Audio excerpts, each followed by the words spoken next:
kedelainya kita rendam sampai 5 jam ya teman-teman. Nah sekarang setelah sudah direndam 5 jam, diremas-remas lagi supaya kulitnya terlepas ya teman-teman.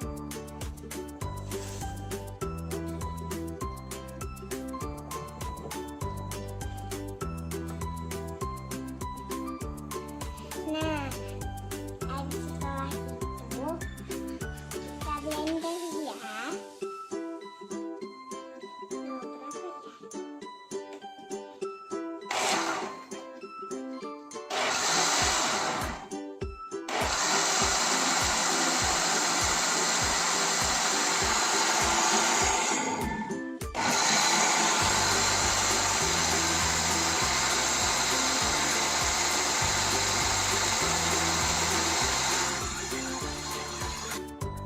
Kita saring ya, blendernya 2 kali, ya saringnya habis.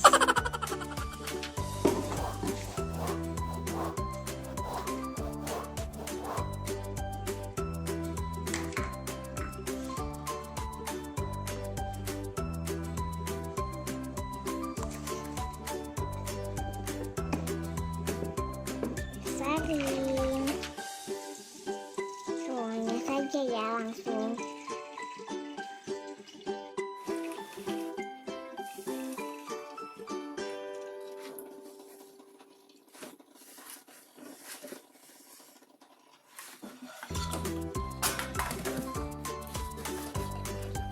Kita blender 2 kali ya.